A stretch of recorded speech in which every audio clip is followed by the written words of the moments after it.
하나님은 진리이십니다. 아멘. 우리 옆 사람에게 인사하겠습니다. 사랑하고 축복합니다. 사랑하고 축복합니다. 사랑하고 축복합니다.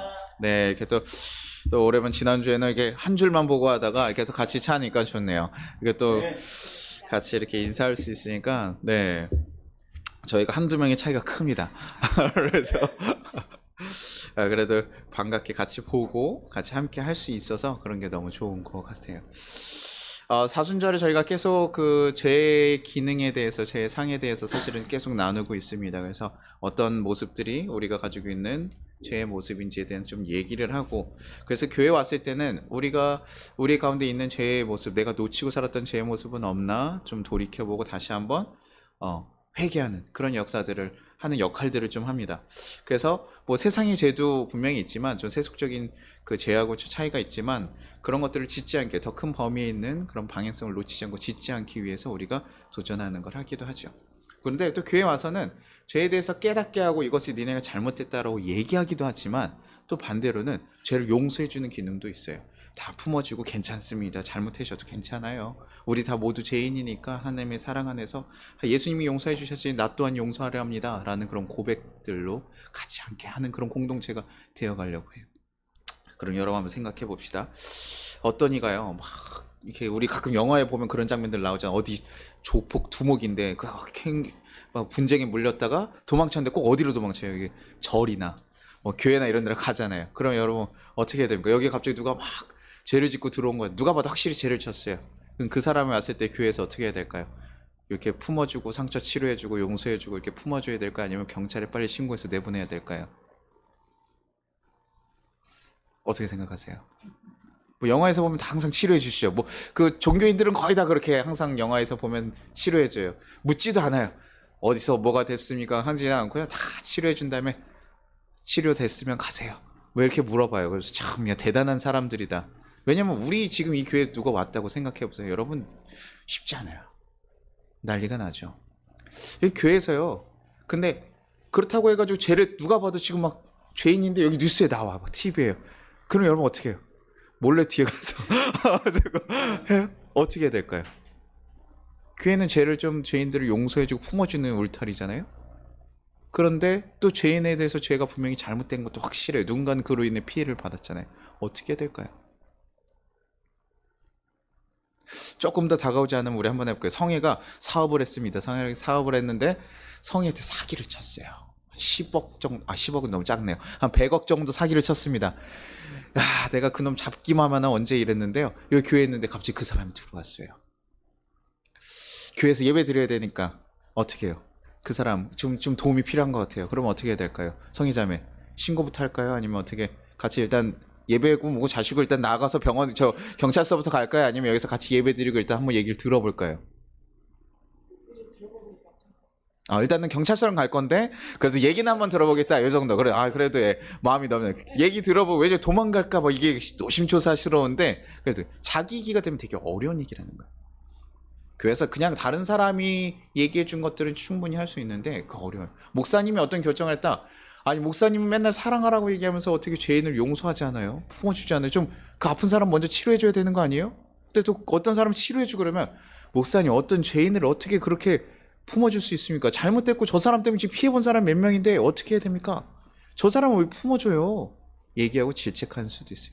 지금 예수님이요, 성경에 나왔던 예수님이 그런 상황에 처하신 거예요. 요한복음 8장 5절에 얘기해요. 모세의 율법에 이러한 여자는 돌로 치라 명하고 선생은 어떻게 말하겠냐니까 이렇게요. 어디서 가늠한 여인 한 분을 데려와요. 바리새인과 서기관들이요. 그 당시에 있는 바리새인과 서기관 하면 항상 예수님 성전에 있을 때라 그랬잖아요. 그러니까 사람들이 굉장히 많고 모여 있는 때인 거예요. 근데 거기서 바리새인과 서기관들, 그 당시에 가장 좀 능력 있고 선한 사람들이라고 했던 종교인들, 그리고 서기관은 성경을 기록하는 사람들이잖아요. 이 사람들이 지금 가늠한 여인을 붙잡아 왔어요. 그리고 물어보는 거예요. 예수님, 저 모세의 명령에 보면 분명히 가늠한 여자 돌로 치라고 했는데 당신 설교 보니까 용서하라고 얘기하더라.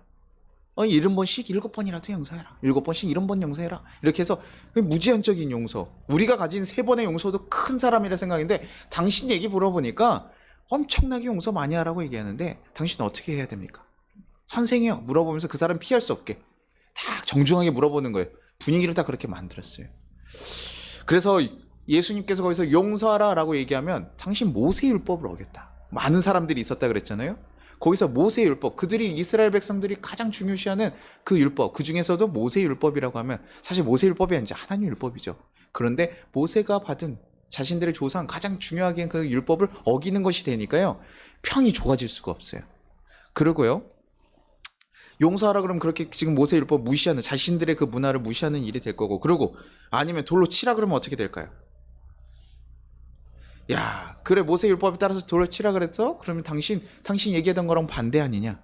그리고 그 당시에 돌로 치는 것은요, 누군가를 죽일 거나 이런 권한은 누구에게면 로마에게 있어요. 근데 그걸 돌로 치라 그랬으면 이것은 로마의 그 권위를 월권하는 행위가 돼요. 그럼 고발할 수 있는 고소가 돼요. 그러니까 이걸 얘기해도 걸리고 저걸 얘기해도 걸리고. 그러니까 오는 사람 바리새인과 서기관 얼마나 똑똑한 사람들이에요. 그렇죠? 그 난 사람들이 그러니까 어떤 답을 해도 걸릴 수밖에 없게 만들어내는 거예요. 네, 그래가지고 가져와서 얘기하는 거죠. 주명절제해서 딱 얘기해. 그러고 나서 그 여인에게 돌을 던지라 말했을 때 예수님 뭐라고 얘기하셔요? 나중에 죄 없는 자가 던져라 이렇게 얘기하시면서 이제 그 뒤에 있는 스토리 다 떠나가게 되는, 우리가 잘 알고 있는 아마 대표적인 스토리, 저도 굉장히 좋아하는 본문이에요. 근데 오늘은 좀 맞춤은 그 여인보다는 조금 더 마치고 싶은 거는 그 바리새인과 서기관들에게 좀 맞춰보려고 해요. 그들은 정말 율법을 열심히 지키고 하나님 성경을 기록하는, 그래서 어떻게 보면 선한 혈통을 받은 사람들, 그래서 굉장히 선민의식이 강한 하나님의 선택된 백성으로 지금 하나님을 위해서 열심히 살아가는 자들이거든요. 그런데요, 하나님의 뜻을 지키고자 하고 잘 살아가는 여인이, 그 사람들이 지금 무엇을 했습니까? 가늠한 여인을 데려왔다는 거예요. 가늠한 여인이요. 여러분 뭐 어떻게 생각할 수 있습니다. 아니 가늠한 여인 잘못했으니까 이거 데려와서 벌 받을 수 있지, 잘못한 여인 데려왔는데 뭐 그거 문제가 될까 생각하실 수도 있죠. 근데 조금 생각해보면 되게 좀 이상합니다. 간음을요 혼자 했습니까? 남자 여자 같이 해요. 그러면 그래 그 당시 목사님 남성 굉장히 중심주의적인 우월주의적인 사고 아니에요? 그러니 남녀가 이렇게 간음했으면 그 여자가 또 처벌받는 거 아니에요? 라고 물어볼 수 있는데 그렇지 않아요. 성경에서 간음한 여인들에 대해서는 간음한 그 두 사람에 대해서 둘 다 죽이라고 얘기를 해요. 확실하게 잘못했다고 얘기를 하거든요. 근데 지금 간음했는데 여인만 끌고 왔어요. 여기서 좀 이상하지 않습니까? 그리고 언제요?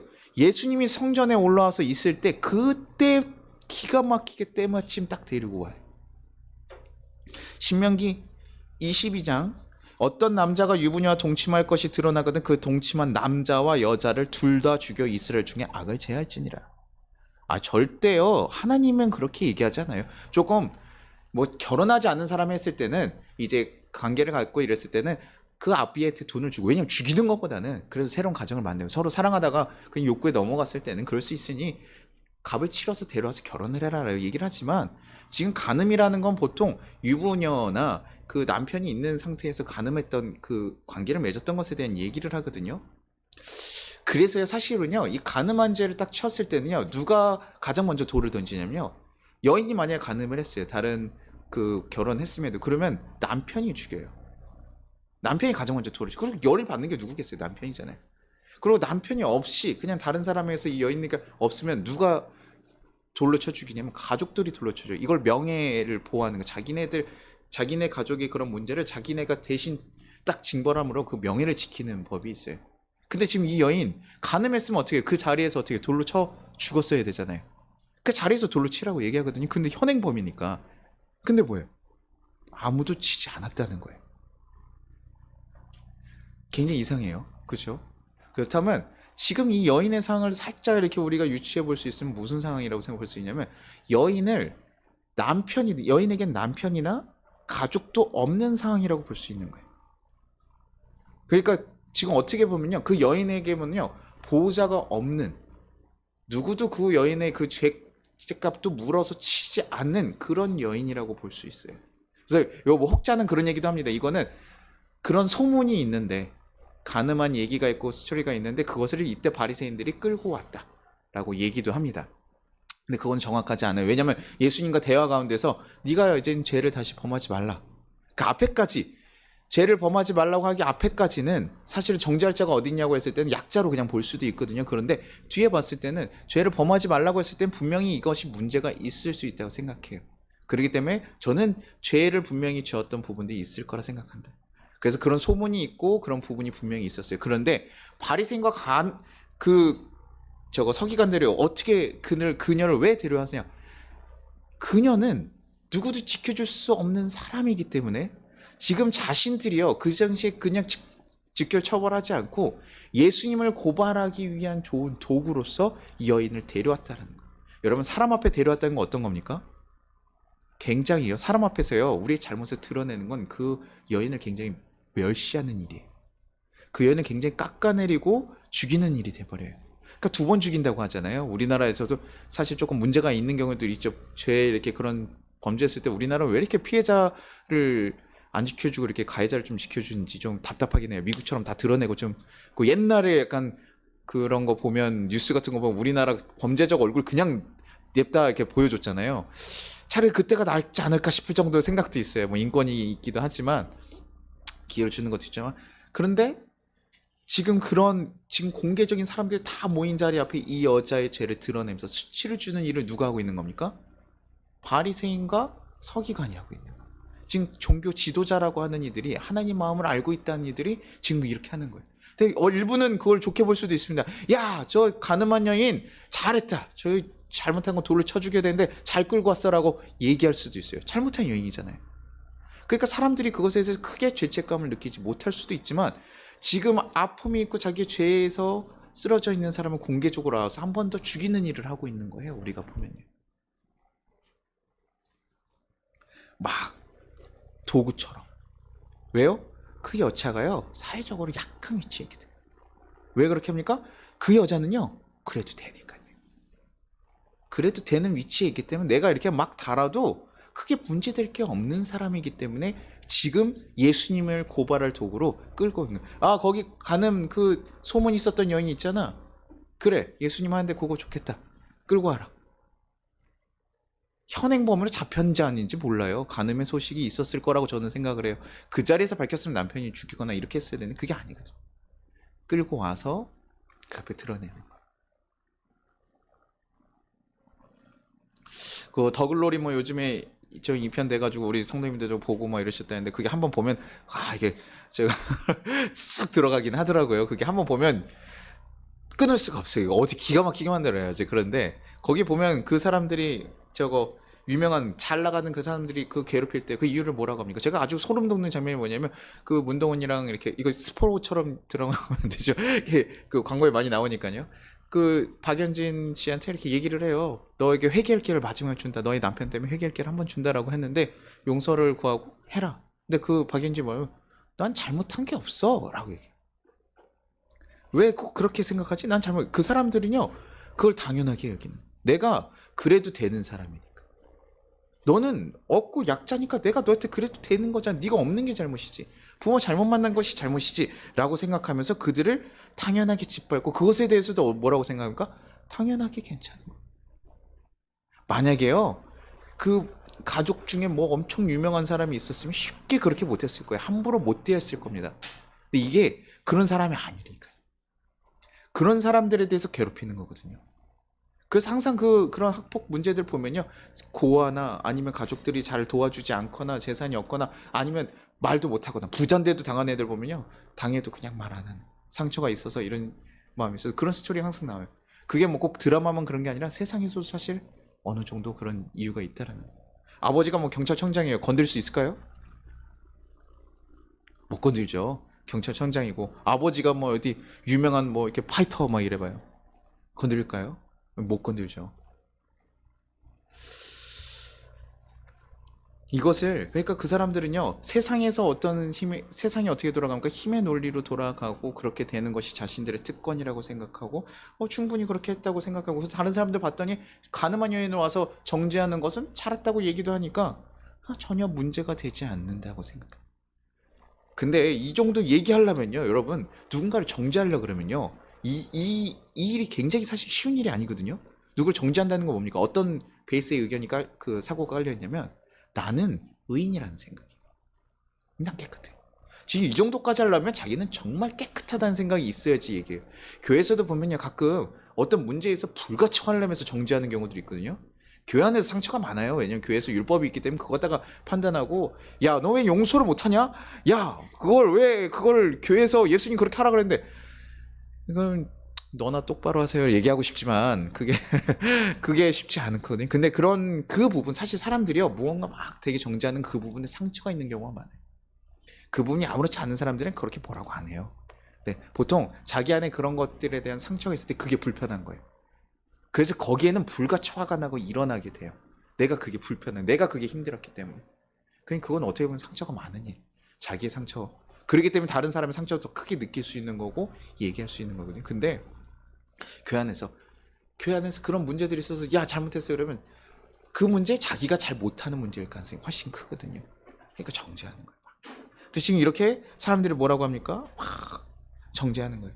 나는 의인이라 생각하고 그 사람들이 막 요구하는 거예요. 정말 그것이 하나님이 마음이 맞는지 모르겠어요. 근데 우리가 세상의 방식은 뭡니까? 싸움하거나 뭔가 얘기했을 때요, 싸움에서 이기는 사람은 누굽니까? 성질이 센 사람이에요. 목소리 큰 사람이 이기죠. 그리고 싸움이 이기면요, 정당화돼요. 왕이 이렇게 살아가는데요, 반란을 일으켰어요. 이기면 뭡니까? 개혁이고요. 지면 어떻게 돼요? 쿠데타가 되는 거죠. 세상 논리는 그래요. 그러니 힘이 있는 자들이요, 자기 것을 얼마든지 의인으로 만들어낼 수 있는 거죠. 바리새인이 와서 했으면 이건 정당한 일이야. 하나님 그렇게 줬으니까. 그들이 힘이 있기 때문에 그것이 아니라고 생각해도요, 사람들이 반문하지 못하는 거죠.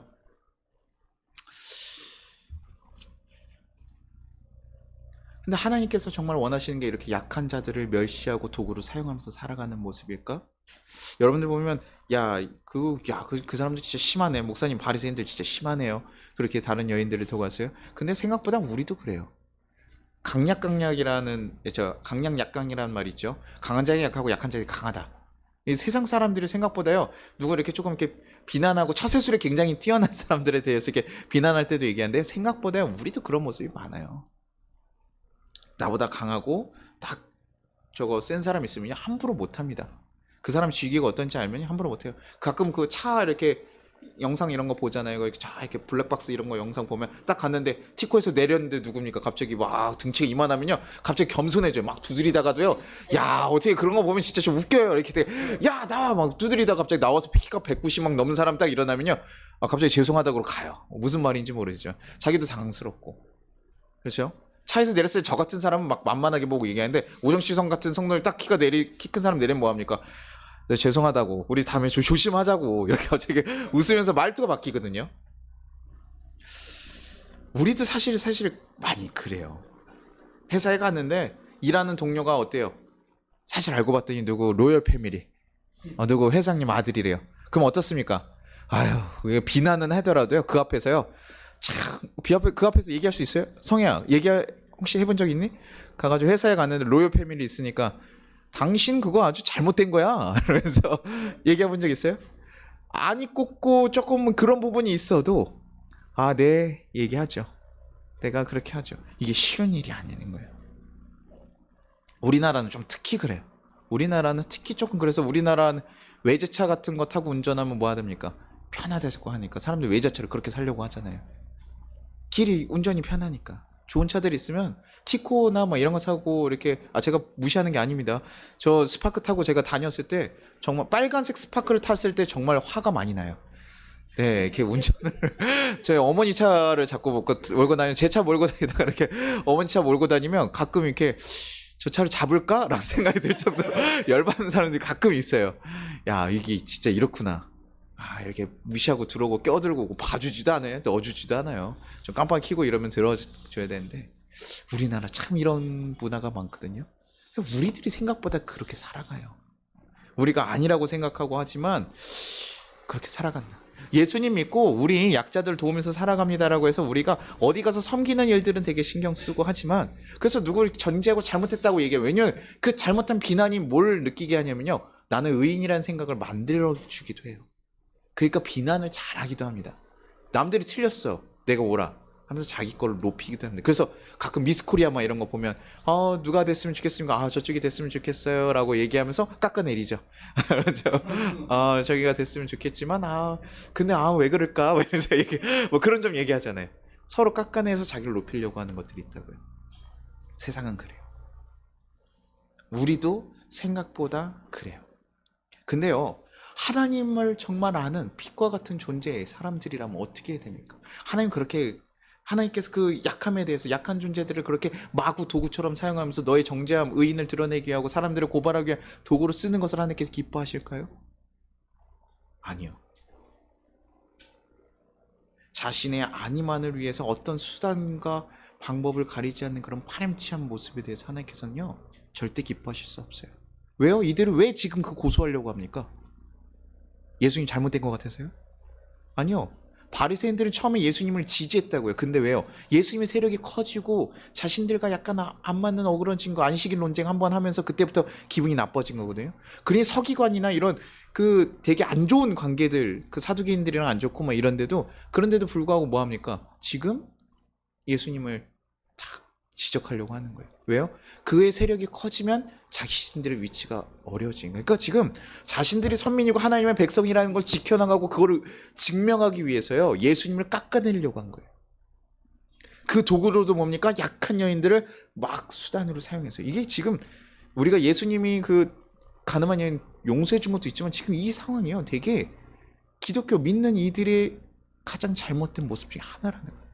약한 것을 막 함부로 대하고 소용하고, 기독교인들이 가지지 말아야 될 모습이에요. 자기가 조금 더 위치가 있고 힘이 있으면요, 권력을 사용하려고 하고 누리려고 한다. 그래서 약한 사람들이요, 잘 들어주지도 않죠. 교회 가면요, 가끔 장로님들이 오자마자 좀 가끔 기분 나쁠 때가 있는 장로님들이 있어요. 이렇게 전도사고 제가 사역을 할 때도 보면요, 일단 알바생처럼 취급하는 분들이 있어요. 그런 교회가 있고 아닌 교회도 있는데 한두 분 있어요. 교회 가면 꼭 한두 분 이상하게 있어요. 그래서 그분 가면 그냥 얘기를 잠깐 하면 기분이 나빠지는 분들이 있거든요. 이렇게 얘기하면 이름도 잘 몰라요. 거기 전도사 일로 와봐, 이렇게 해가지고 이거 좀 처리해. 네, 이렇게 얘기하고 하지만 뭐 그런 경우도 있고, 이름을 부르는 경우도 있고, 전도사님 이렇게 얘기도 안 하고 성원아 일로 와봐, 전도사인데도 이렇게 얘기해가지고 부르고, 왜 이렇게 반말을 하시지, 처음 봤는데. 그래서 얘기하시는 생각이 들 때도 있죠. 뭐 그렇게 얘기하면 불편하니까 서로. 그렇죠? 그러니까 그렇게 얘기하시면서 하시는 분들이 있어요. 교회에서도 권력을 가지면요, 그렇게 하려고 해요. 교회에서 그런 모습이 아니잖아요.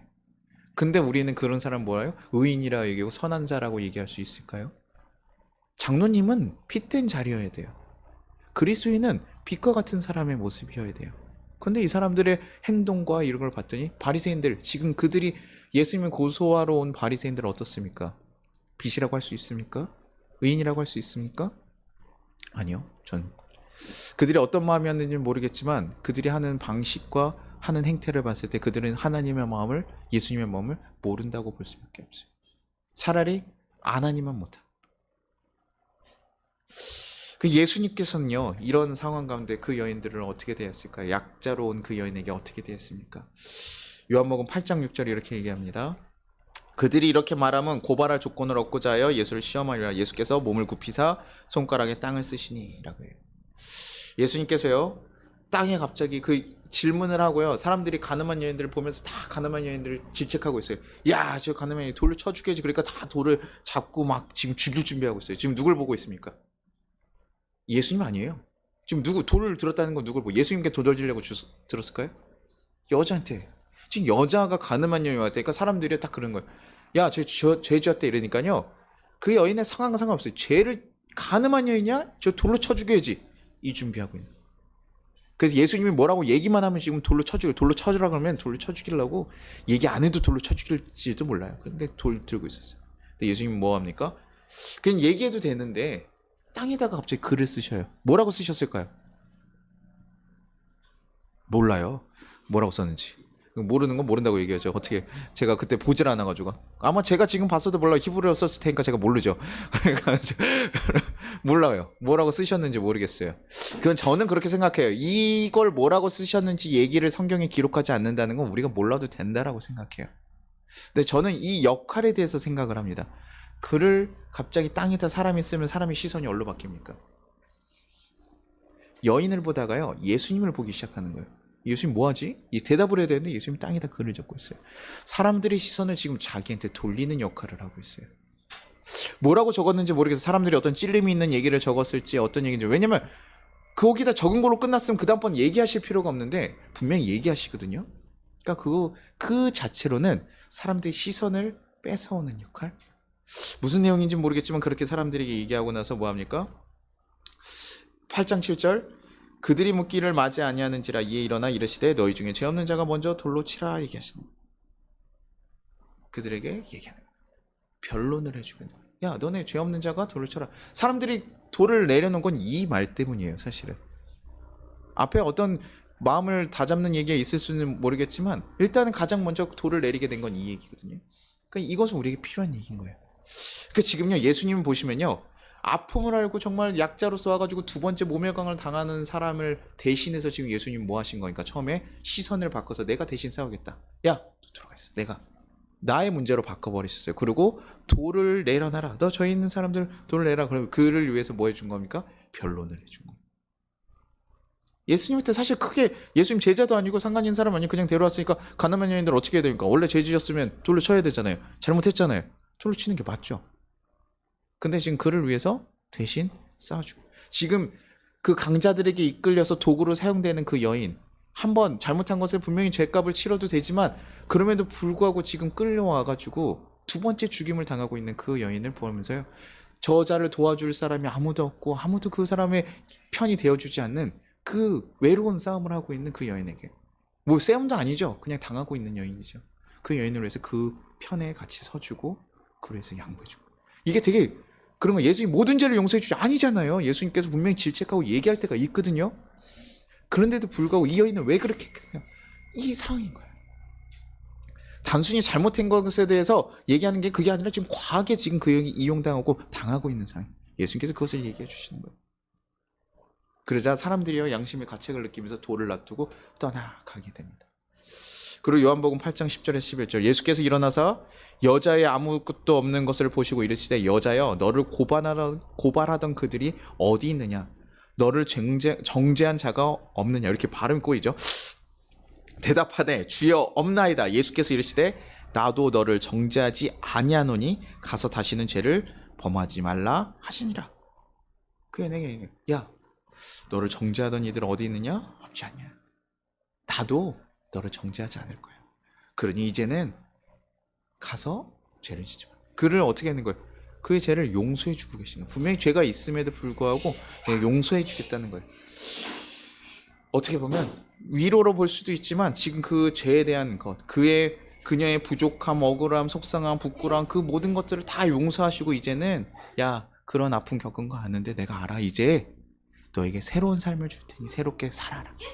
이제 죄인으로서의 삶을 살지 말고 다시 한번 거듭나서 새롭게 살아라. 그 앞에 것을 누가 치르시겠다는 거예요? 내가 짊어지겠다는 얘기예요. 죄를 용서해 주신 기능은 오직 예수님밖에 없거든요. 내가 대신 할 테니 이제 넌 새롭게 살아. 그게 우리 교회에서 예수님이 우리들에게 대한 태도시고 보여주신 방식이고요. 우리 또한 그렇게 살아가야 돼요. 이젠 새롭게 살아. 죄된 모습으로 그때 살았을 수도 있지만 이제는 내가 그거 보지 않을 거야. 내가 대신 해줄 테니 가시가. 그렇게 위로해 주시는 거예요. 문을 꽝 닫고 가니. 우리는요 교회에서 참 쉽게 판단하고 정죄해요. 뭐가 잘못되니 뭐가 돼요. 목사님들이 참 이렇게 또 얘기하기 좋아요. 저도 그래요. 판단하고 목사님 이런 거 어때요? 그러면 그 잘못됐죠. 뭐 누가 잘못한 것 같습니다. 누가 용서하십시오. 아유 목사님 뭐 어떻게 됐습니까? 이렇게 얘기하기 좋아요. 그런데 우리는 이 세상도 보면서 어떠 그러니까 야 세상이 참 이제 다 돌아간다. 저거 악해졌다. 우리는 세상과 다르다라고 하면서 우리 거를 고양시키기 위해서 살아가고 가끔 세상을 욕하면서 고양시키고 저도 다른 목사님들 욕하면 어떻게 보입니까? 나는 잘하고 있는 것 같아 보이지만 사실 그렇지 않아요. 같이 반성해야 되는 거죠. 제가 성도님들에게 얘기를 했다고 죄에 대한 거 얘기하면 목사님이니까 다 잘 살아요? 아니요. 저는 그런 사람이 아니에요. 여러분 생각하는 것처럼 그렇게 좋고 잘 살고 거룩하게 살아가는 게 아니라 여러분과 같이 씨름한 사람이에요. 여러분이 있어서 저도 배우고 저도 같이 도전해요. 여러분 위해서 기도해 주라 그러면 저도 기도해 줘요. 우리 예전에 그 조이에서 공동체 모임을 하는데 야 너네 기도 하루에 몇 시간 할래? 그랬더니 하루에 10분 하겠대요. 15분 하겠. 그러면 제가 리더인데 어떻게 해요? 그래 난 한 1분 할게 이렇게 얘기했었잖아요. 아니 그러니까 어쩔 수 없어요. 그 아이들 때문에 저도 그 시간을 보장받아요. 그러면 나도 한 15분 할게. 너가 그 정도 했으니까 나도 그 정도는 해야지. 이렇게 난 1시간 할게 이렇게 얘기하지 않고요. 15분 그렇게 같이 가는 거예요. 같이 함께 만들어가는 거죠. 그런데 우리는 자꾸 세상에 있는 것들 약자들 이용하고 내가 그 사람들 이용해서 뭔가를 얻어내려고 하고 예수님은요 그 모습보다는요 도구로 이용하기보다는 그들에게 뭐예요? 도구로서 이용당해 주신 거예요. 죄인의 그녀의 그 죄를 희생하는 그 도구로서 자기가 스스로 이용당해 준 거예요. 내가 해줄게. 내가 대신 짊어줄게. 그 예수님의 모습을 자기가 뭐라고 얘기하면 그 다음 절에요. 8장 12절에 이렇게 얘기하는 거예요. 예수께서 또 말씀하시되 나는 세상의 빛이니 나를 따른 자가 어둠에 다니지 아니하고 세상의 빛을 얻으리라. 바리새인들이 이르되 내가 너를 위하여 증언하니 내 증언은 참되지 아니하도다. 내가 세상의 빛이기 때문에 그 일을 하는 거예요. 빛은 이렇게 살아가야 되는 거예요. 죄인 애들, 아픈 이들을 있으면 그들을 돕고 대신 짊어지고 대신 싸워주고 그들을 위해서 기도해주고 같이 하는 것이지 쓰러지고 약하고 죄인이니까 정죄하고 비난하고 힐난하고 나만 오라 내가 무조건 맞아 라고 생각하면서 가는 것이 그리스도인의 모습이 아니라는 거예요. 우리 삶에서 그런 모습들이 있는지 아닌지 우린 돌아봐야 돼요. 세상에서요 많이 얘기하죠. 가스라이팅 많이 한다고요. 교회 안에서 그런 거 되게 많아요. 생각보다요. 예전에는 그냥 권사님들, 영적인 권사님들, 목사님들 얘기하면 그냥 그런가 보다 했는데요. 아닌 경우도 많아요. 네. 제가 말씀드리죠. 목사님 생각하는 바운드리가 있죠. 저희는 성경의 기준으로 얘기하기 때문에 좀 더 그렇게 얘기를 할 수는 있어요. 우리 성도님들 이 기준에 성경에 보면 이렇게 하시는 게 맞는 것 같습니다. 그걸 못 하시는 거 좀 더 바꿔야 될 것 같습니다. 얘기할 수도 있는데요. 가끔 이걸 얘기해서 사람들 바꾸기 위해서 가장 딱 정제하게 움직이게 하려면 어떻게 하면 좋을까? 성혜야, 너 죄 졌어? 너 지옥 가. 너 다음 주에 너 그러다 지옥 간다 큰일 나. 그럼 어떻게 하면 성혜가 기분 나빠도요 어떻게 해요? 다음 주에 어떻게 해야 될까요? 아침에 일어났는데 교회를 갈까 말까를 생각이 들었다가도 어떻게 돼요? 지옥 갈 수는 없지. 막 그렇게 얘기하면서 그러면서 왔을 때마다 또 잘하세요. 한 주 동안 잘 살았는데도 찾아요. 아니야 너 죄인이야. 아유 너 이번 주에 또 친구들과 진탕 놀았지? 너 많이 먹었지? 아니면 너 뭐 했지? 이러면서 다 너 뭐 했어? 너 예수님이 그러나 결과적으로 어디까지 가는 줄 아세요? 예수님 교회에서 죄가 얼마나 기준이 높으면 사랑하지 못한 것까지. 야, 너 그 원수 같은 애 있었는데 사랑했니? 사랑하지 못했어? 너 아직 부족하구나. 너 아직도 넌 죄인에서 벗어나지를 못했다. 야. 주님께 너 기도가 부족해. 너 아직. 이러면 어떻게 해야 됩니까? 마음이 어려도 기도해야죠. 기도가 부족하다 그랬잖아요, 목사님이. 기도가 너 말씀 못 읽었어. 너 이번 주에 신약 한번 읽고 와. 욕을 하면서도 읽는 거예요. 신약 한번 읽으면 달라질까요? 달라질 가능성이 크다고 생각합니다. 한번 읽어보세요. 그래도 말씀 읽으면 그래도 저희가 노출이 많이 되니까 기도하고 말씀 읽으면 좀 마음이 달라지긴 해요. 그런데 그것이 절대적이지 않아요. 근데 그렇게 정죄는 저는 그 목사님이 제가 신약을 계속 하루에 한 번씩 읽고 막 이렇게 읽어요. 저희 어머니가 성경 한 번 읽는데 한 7일 걸린다 그러더라고요. 그래서 그렇게 얘기하는데 그렇게 하면서 그렇게 정말 사랑하는 마음으로 얘기했다면 그럴 수 있을 거라 생각해요. 그 바리새인과 서기관들이요 그 여인을 데려오면서 정말 이 여인이 하나님 앞에서 이 죄 지은 게 너무나 안타까운 마음에 다시 한번 기회를 주고자 사람들 앞에 이 여인을 간음을 졌습니다. 그래도 하나님께서 이 여인이 다시 한번 살아가기를 원하지 않습니까? 이런 마음으로 사실 얘기를 했다면 전혀 다른 얘기가 됐겠죠. 그렇지 않다는 거예요. 교회에서 우리들도 그렇게 한다는 거예요. 무슨 일이 있었는지 어떤 마음인지 사람의 상황에 따라서 전혀 다른 모습이 되거든요. 제가 아이들 밥을 이렇게 저는 떼먹여요. 근데 제가 떼먹이는데 똑같은 아이가 옆에서 밥을 스스로 먹어요. 그럼 어떤 생각이 들까요?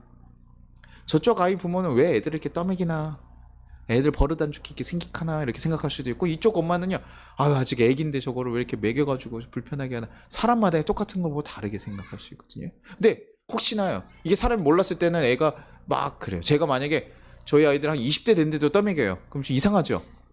근데 갑자기 이제 우리나라 꼭 그래요. 스토리가 있어.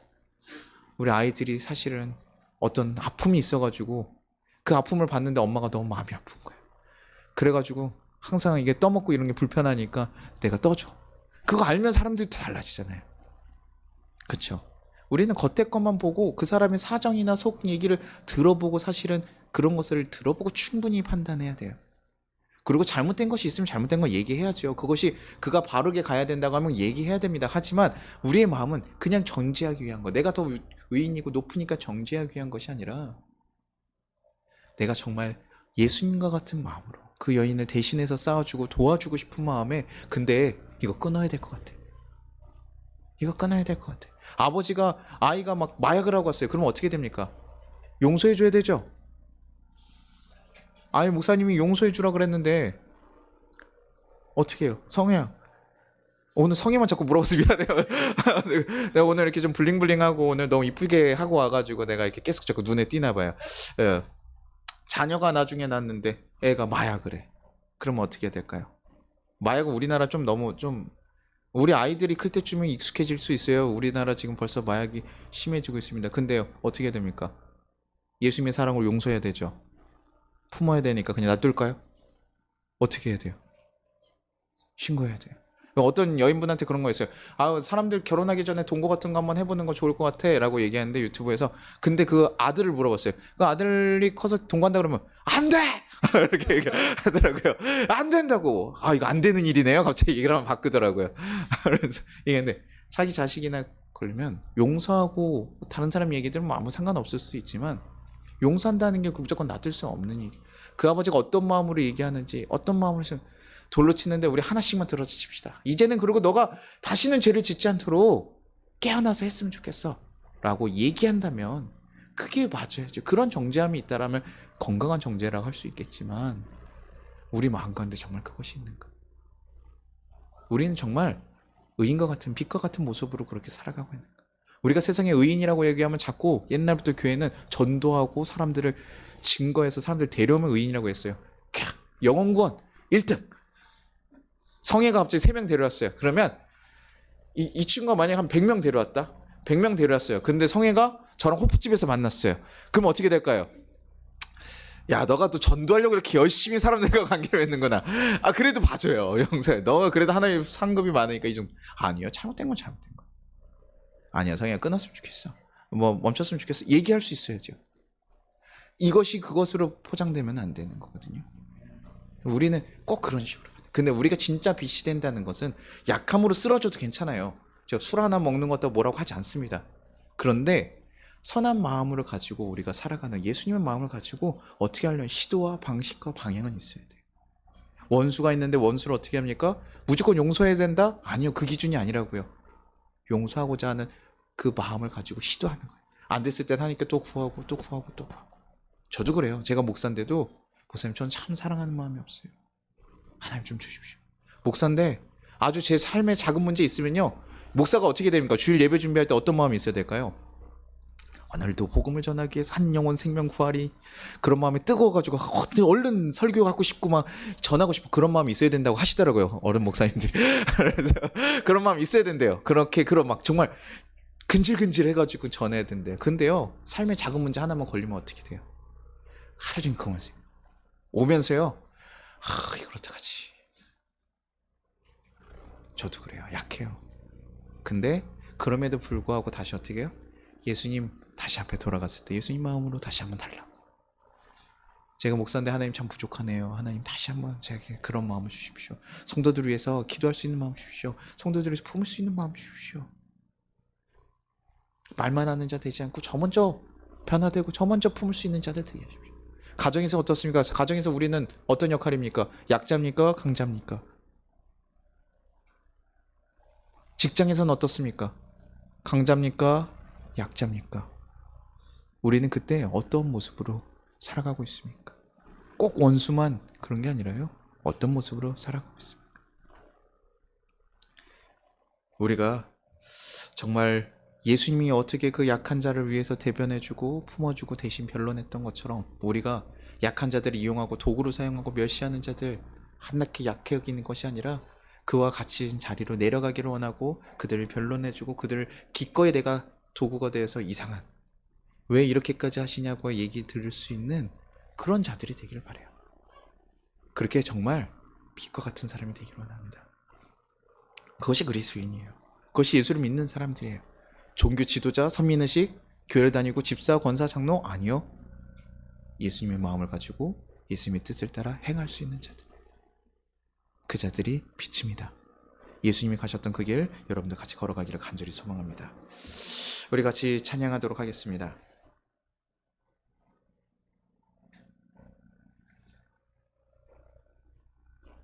주님 다시 오실 때까지, 주님이 다시 오실 때까지 나는 예수님의 길을 걸어가려고 합니다. 근데 예수님의 길을 걸어간다는 건 정말 어려운 일이에요. 내가 십자가에 달려야 되는 일이고 내가 죽어야 되고 좁고 불편할 거예요. 약한 사람들을 위해서 싸운다? 그럼 내가 대신 손해봐야 되고요. 뭐 부부 가운데서도 어떻습니까? 내가 강자지만 약자의 모습으로 돌아가려면 내 마음을 죽여야 돼요. 다른 건 몰라도 부부끼리 어렵고요. 자녀들한테 져주는 것도 어려워요. 자녀를 이기기는 쉽지는 않지만 참 어려운 일입니다. 그럼에도 불구하고 걸어가요. 직장에서요, 원수 같은 놈들이 꼭 있어요. 근데도요, 어떻게 해야 되나? 품고 가는 거, 그 사람들 정지하고 딱 신랄하게 다 비리들 모아가지고 할 수 있지만 그러지 않아요. 그게 어려운 일이라고요. 예수님의 마음으로 그들을 바라보고 품고 가는 거. 그게 좁은 길이고 어려운 길입니다. 대신 그 길을 걸어가는 자들이 예수님과 함께 한다는 걸 여러분 기억하세요. 주님 따라가는 거. 내가 주님을 사모하기에 기꺼이 그 길을 걸어갑니다. 그 마음 가지고 우리 같이 찬양하고 기도했으면 좋겠습니다.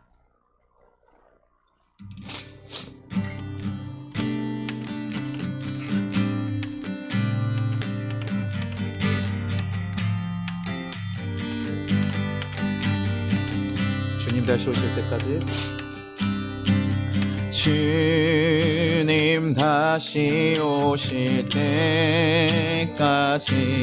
나는 이 길을 가리라. 좁은 길 나의 십자가 지고 나의 가는 이 길 끝에서 나는 주님을 보리라. 영광의 내 주님 나를 맞아주시니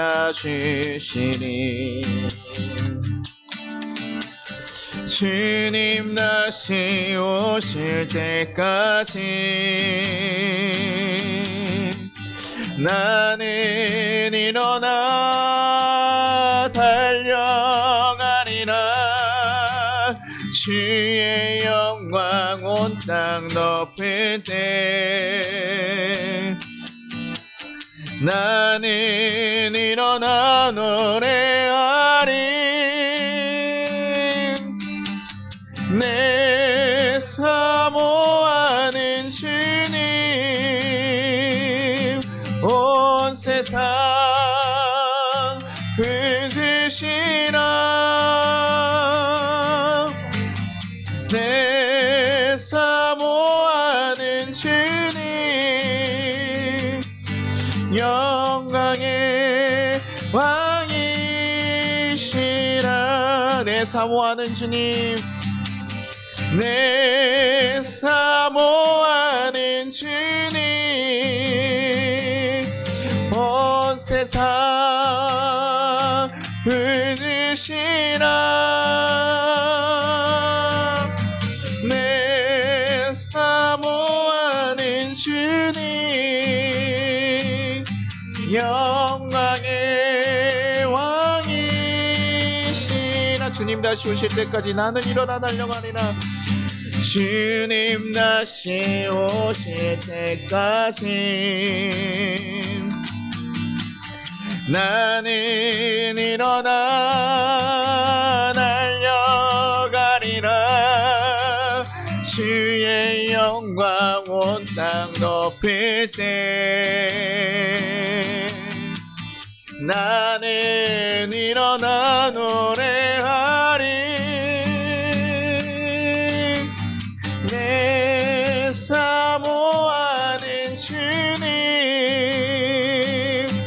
온 세상 흔드시라. 내 사모하는 주님 영광의 왕이시라. 우리 같이 기도하기를 소망합니다. 같이 거두는 기도하겠습니다. 주님, 우리를 값없이 예수님의 사랑을 넘치게 받았음에도 우리는 아직도 다른 이들을 용납하고 포용하지 못합니다. 도리어 그들을 정죄하고 나보다 약한 이들을 멸시하며 도구처럼 여길 때도 있었습니다. 그러면서도 그것이 죄인 줄 모르고 나를 구원하신 하나님을 찬양하며 살아가고 있습니다. 우리를 용서하여 주시옵소서. 그리고 우리 안에 예수님 보여주신 그 희생의 사랑을 채워 주시옵소서. 그래서 약한 자를 이용하는 것이 아니라 품어주고 안아주고 기꺼이 그 사람을 위해 도구가 되어주는 그 사랑의 길을 걸어가게 하여 주시옵소서. 예수님의 사랑을 모르는 자들에게 그 사랑을 우리의 삶으로서 보여주는 자들 되게 하여 주시옵소서. 그렇게 정말 예수님과 같은 빛과 같은 존재로 살아갈 수 있게 해달라고, 정말 그 사랑의 마음이 우리 가운데 가득 넘칠 수 있게 해달라고 우리 같이 주여 한번 부르고 기도하도록 하겠습니다. 주여! 하나님 아버지 감사하고 감사합니다. 하나님 붙잡아 주셨으니 감사합니다. 하나님 우리의 마음이 너무나 작습니다. 하나님의 사랑을 받았음에도 불구하고 우리가 너무나 연약하고 하나님 악한 모습들이 많습니다. 하나님 용서하지 못하고 품어주지 못하고 하나님 받아들이지 못합니다. 하나님 그런 우리의 말씀을 용서하시고 하나님 이제는 새롭게 거듭날 수 있게 도와주시옵소서.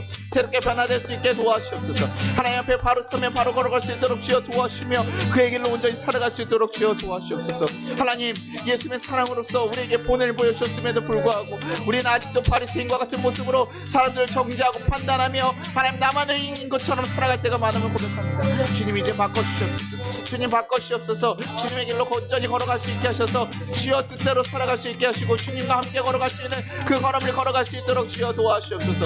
주님 붙잡아주셔서 그 걸음 살아갈 수 있게 도와주시옵소서. 하나님 함께 하실 줄 믿습니다. 주님 붙잡아주실 줄 믿습니다. 오직 주의 뜻 가운데 온전히 거하며 살아가게 하실 줄 믿습니다. 주여 우리를 붙잡아 주시옵소서. 우리를 하나님 거룩하고 거룩한 존재로 하나님 붙잡아주시고 인도하여 주시옵소서. 하나님 우리를 새롭게 하실 줄 믿습니다. 하나님 우리를 새롭게 바꾸실 줄 믿습니다.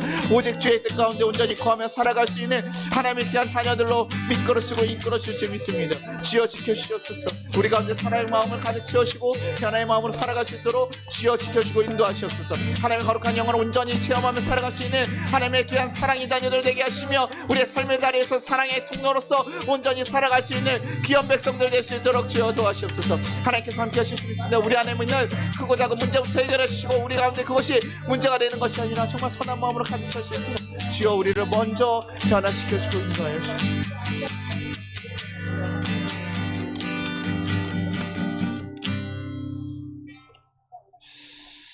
하나님 아버지 감사합니다. 우리가 정말 예수님의 제자로서 자녀로서 그 길을 따라간다고 하지만 주님 우리 삶엔 정말 사랑 없는 모습으로 살아감을 고백합니다. 우리가 너무나 연약하고 약해서 잘 살고 있는 줄 착각하며 아직도 다른 이들, 약한 이들을 정죄하고 판단하며 도구로 사용하며 살아갈 때가 많았음을 고백합니다. 그러나 이제는 예수님 보여주셨던 그 길과 같이 우리가 그 약자들과 함께하며 그들을 도우며 그것들의 상처를 품어줄 수 있는 자들 되게 하여 주시옵소서. 그래서 우리가 정말 사랑하지 못했던 자들 또한 사랑하게 하시고 넘어서지 못했던 것도 하나님 넘어설 수 있는 귀한 역사가 일어나게 하시옵소서. 그때 하나님 정말 생명이 살아나고 영혼이 살아나고 우리의 삶이 회복되는 것을 우리가 경험할 줄로 믿습니다. 주님 그 경험을 그 역사를 우리가 누리며 살아갈 수 있게 인도하여 주시옵소서. 그래서 정말 우리의 삶 가운데 사랑의 통로로서 우리의 삶의 터전을 바꿔가며 하나님 거룩하게 살아가는 자들 되게 하시옵소서. 약하고 쓰러져서 넘어질 때도 있지만 다시 한번 일어날 수 있게 하시고 다시 한번 도전할 수 있게 도와주시옵소서. 그래서 예수님의 놀라운 사랑을 우리 삶에 실천하며 경험하며 누리며 살아가는 귀한 하나님의 백성들 되게 도와주시옵소서. 그렇게 하나님 거룩한 성도로서 교회로서 하나님 이 땅 가운데 살아가게 인도하실 것을 간절히 소망하며 예수님의 이름으로 기도드리나이다. 아멘. 주기도문 하겠습니다. 하늘에 계신 우리 아버지여, 이름이 그렇게 여김을 받으시오며 나라가 임하시오며 뜻이 하늘에서 이루어진 것 같이 땅에서도 이루어지리라. 오늘 우리에게 일용할 양식을 주시옵고 우리가 우리에게 죄 진 자를 사하여 준 것 같이 우리의 죄를 사하여 주시옵고 우리를 시험에 들게 하지 마시옵고 다만 악에서 구하시옵소서. 나라와 권세 영광이 아버지께 영원히 있사옵나이다. 아멘. 지금 예수 그리스도의 은혜와 우리 하나님 아버지의 무한하신 사랑과 우리를 보호하시는 성령님의 감화 감동하심이 이 나라 위에 또 우리 모든 교회 성도들 위에 이제부터 영원까지 함께 하시기를 축원합니다.